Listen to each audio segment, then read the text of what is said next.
Assalamualaikum warahmatullahi wabarakatuh. Perkenalkan, nama saya Fahira Fatana dari Universitas Muhammadiyah Muara Bungo, Program Studi Bisnis Digital. Di sini saya akan memenuhi tugas manajemen SDM yang akan membahas topik mengenai analisis jabatan. Yang pertama, konsep analisis jabatan.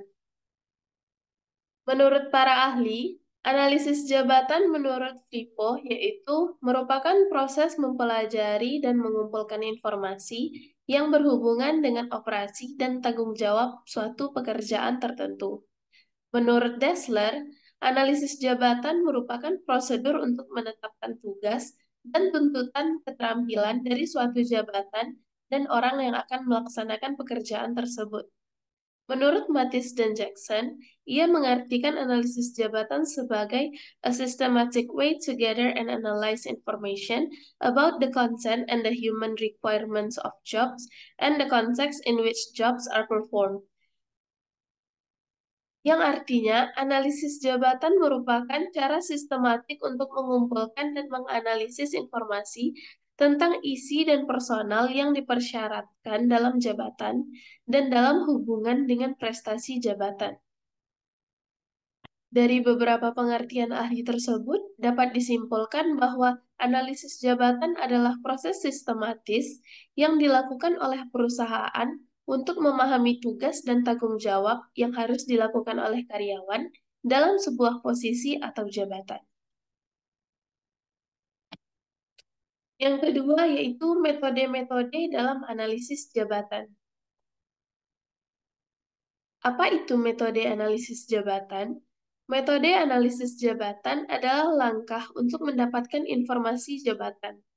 Berdasarkan sumber informasi jabatan, digunakan beberapa metode untuk mendapatkan informasi jabatan.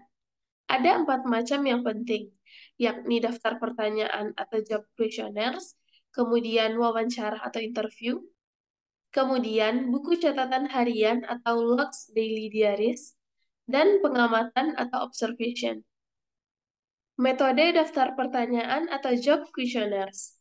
Metode ini dilakukan dengan memberikan kuesioner kepada karyawan dan meminta karyawan untuk mengisi kuesioner tersebut dengan menjelaskan tugas dan tanggung jawab mereka sesuai jabatan yang diembannya. Jenis kuesioner ini terbagi menjadi 3, yaitu kuesioner informasi, kuesioner lengkap, dan kuesioner analisis posisi. Kelebihan dari metode kuesioner adalah informasi pada sejumlah pekerjaan dapat dikumpulkan dalam waktu yang cepat, serta memungkinkan analis pekerjaan untuk mengajukan pertanyaan standar untuk semua peserta. Namun, kendalanya biasanya bisa saja karyawan tidak dapat menyelesaikan kuesioner sesuai jadwal yang ditargetkan. Hal ini memungkinkan karyawan salah menafsirkan atau mungkin mengambil waktu terlalu lama untuk mengembalikannya. Metode wawancara atau interview. Metode ini dilakukan dengan mewawancarai pemegang pekerjaan dan atasan mereka. Metode wawancara bisa dibagi menjadi 3 jenis, yaitu wawancara individu, wawancara kelompok karyawan, dan wawancara kelompok supervisor. Dalam metode wawancara, mengenai validitasnya tergantung pada penggunaan metode sistematik dan sampel yang diambil.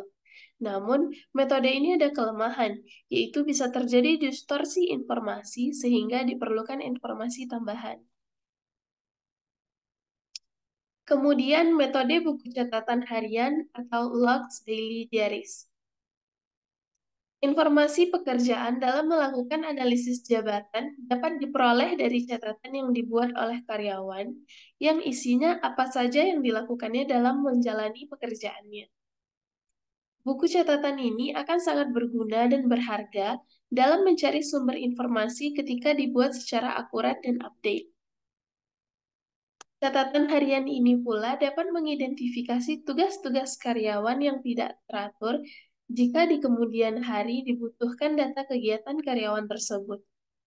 Namun, terkadang karena kurangnya kedisiplinan karyawan, dengan berbagai alasan mereka kurang konsisten dalam menuliskan aktivitas pekerjaan kesehariannya, sehingga data kurang lengkap. Yang terakhir, Metode observasi atau observation. Dengan mengobservasi orang yang melaksanakan pekerjaan, tujuannya untuk menganalisis persyaratan dari pekerjaan, bukan menilai. Dalam melakukan analisa pekerjaan fungsional, diperlukan banyak informasi, di mana informasi ini terbagi menjadi 3 kategori, yaitu data, orang, dan barang. Informasi data meliputi koordinasi, analisis, pengumpulan komputasi, penyalinan, dan pembandingan.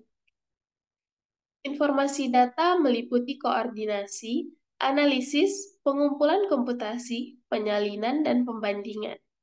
Informasi kategori orang meliputi negosiasi, instruksi, penyeliaan atau supervisi, peragaman, pembujukan, pembicaraan, dan pelayanan.